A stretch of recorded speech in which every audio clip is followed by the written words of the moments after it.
Picture this, a Formula One car crosses the finish line, wins the race, and gets banned forever. Not for crashing, not for cheating drivers, but because it was too good. The FIA took one look and said, never again. That really happened. And it's just one chapter in Formula One's secret war, a constant battle between brilliant engineers and the rule makers. While you're watching wheel-to-wheel racing, behind the scenes, teams are pulling off something else entirely. They hide extra fuel tanks, they write secret software, they build wings that magically bend, all perfectly legal, until they're not. For decades, the FIA has written the rules, and teams have found the cracks. Some hacks were so ingenious they changed Formula One forever. Today, we're diving into 4 of the most shocking. From a car with a literal vacuum cleaner that dominated for exactly one race, to a modern team that might have fooled the world for an entire season. These aren't just engineering stories, they're heist movies where the prize is championship glory and the stakes are hundreds of millions. Let's start with the most audacious hack in F1 history.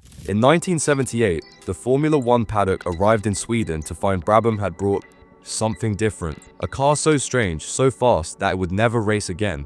But before that, let's give you context what's happening in late 70s.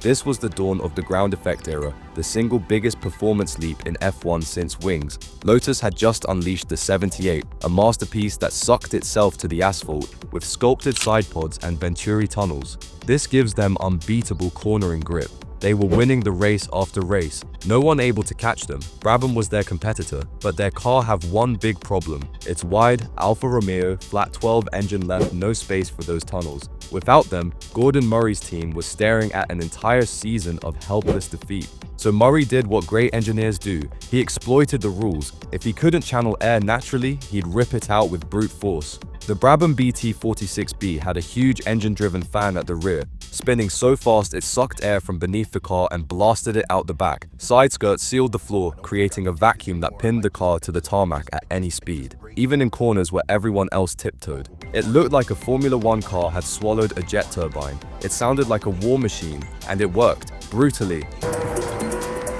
It wasn't just fast, it was in another category entirely. Niki Lauda was 1.2 seconds faster than the next non-Brabham in qualifying. In the race, he disappeared into the distance, winning by 34 seconds without even pushing flat out. Lauda, who claimed victory in the Swedish Grand Prix.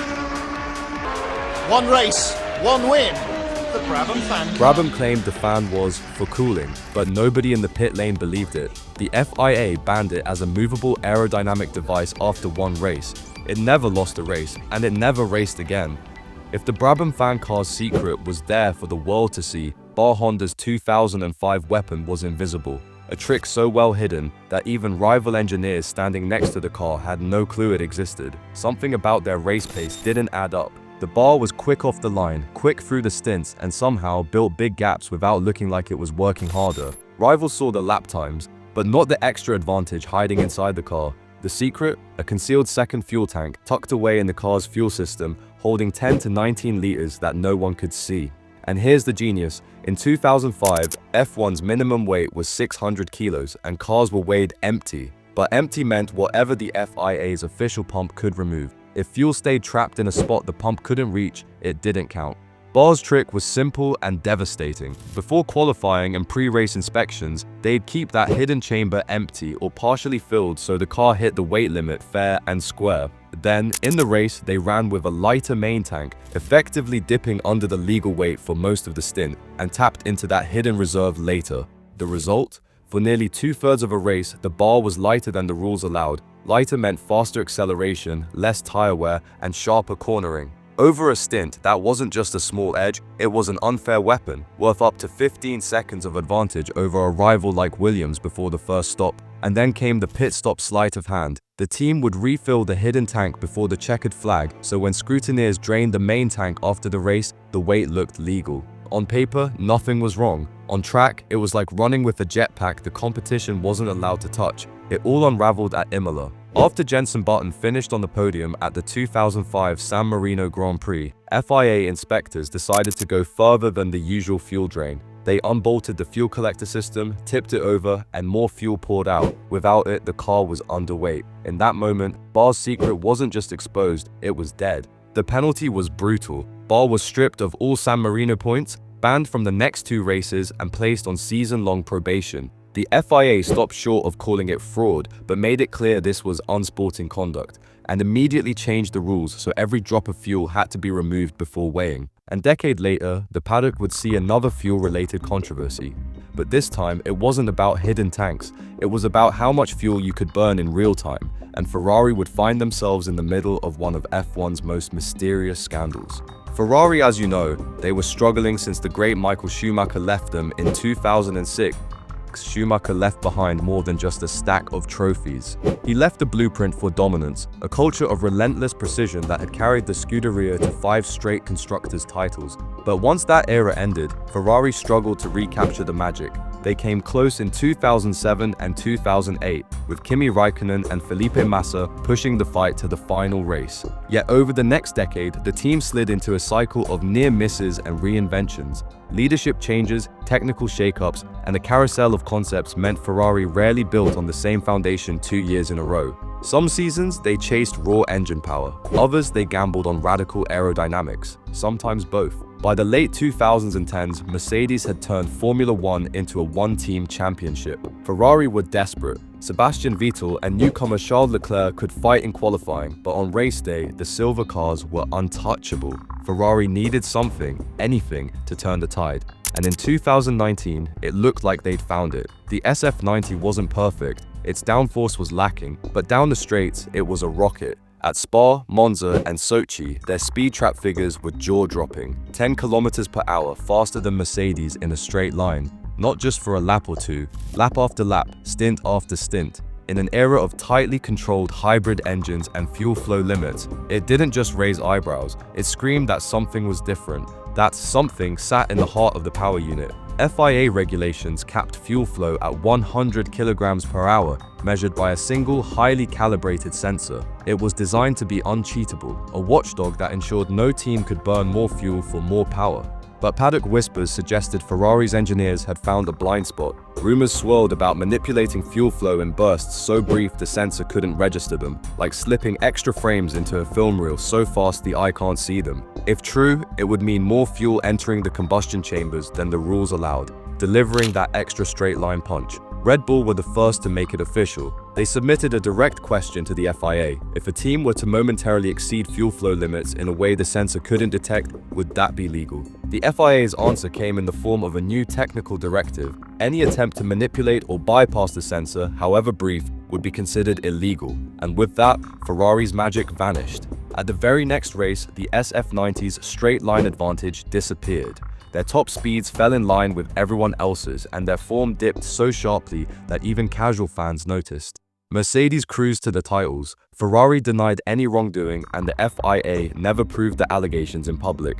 Instead, both sides announced a confidential settlement. No details, no official admission, just tighter fuel flow monitoring for the future and a permanent asterisk in the minds of fans and rivals. If Ferrari's suspected advantage hid deep in the heart of the car, the next story couldn't be more different. Because Red Bull's 2021 trick wasn't buried in data or sensors, it was there for everyone to see, if you knew where to look. In 2021, Red Bull rolled a weapon onto the grid that didn't hide deep in the engine or lurk in some obscure software code. It was bolted to the back of the car, in plain view of every camera and rival engineer. And still, no one could stop it. From the outside, it looked like a normal rear wing, but in reality, it was alive.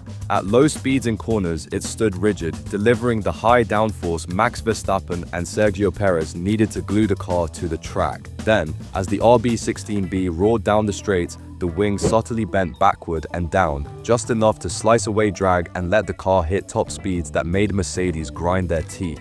This was no accident. Red Bull's designers had found the perfect way to live inside the letter of the FIA's rules on flexibility. Article 3.9 of the technical regulations set limits on how much a wing could deflect in a static load test, but that's the key word, static. In real-world conditions, under the immense aerodynamic loads of 300 kilometers per hour straight, the carbon fiber structure flexed in ways the garage tests couldn't replicate. It was a double advantage. Red Bull could run a steeper wing angle, giving more grip through slow and medium speed corners, without paying the usual penalty of heavy drag down the straights. On tracks like Spain and Baku, it was devastating. Quicker acceleration, higher top speeds, and kinder tire wear over a race stint. It didn't take long for rivals to notice. At the Spanish Grand Prix, TV replays caught the Red Bull's rear wing moving in slow motion, tilting back under speed. Mercedes, in the middle of a tense title fight, were the loudest to protest. Lewis Hamilton even dropped the accusation in interviews, calling the flex worth a lot of time and questioning whether it was truly legal. Red Bull didn't flinch. Christian Horner insisted the design was fully within the rules and had passed every FIA inspection so far, and he was right. Under the existing static pullback tests, the wing was compliant. The problem was that the rulebook hadn't anticipated just how cleverly a team might exploit the gap between a test bench and a racetrack. The FIA, faced with mounting pressure and mounting video evidence, issued a technical directive before the French Grand Prix. From that point on, any wing that flexed beyond a minuscule tolerance under real aerodynamic load would be banned. Teams had to redesign their rear wings to be significantly stiffer, eliminating the high-speed bend. But Red Bull still had one last card. The new directive didn't kick in immediately. They got to keep their flexi-wing for Monaco, Azerbaijan, and Turkey, races where its advantage was glaring. On the long Baku straight, Verstappen's car was a bullet, slicing through the air with such efficiency it left rivals playing catch-up before the first braking zone. When the stiffer wings finally arrived mid-season, the playing field leveled. But by then, Red Bull had banked the points and the controversy that would help fuel one of the fiercest title battles in decades. If you enjoyed this deep dive into F1's wildest secrets, make sure to subscribe. We've got plenty more stories where this came from. You won't want to miss the next one.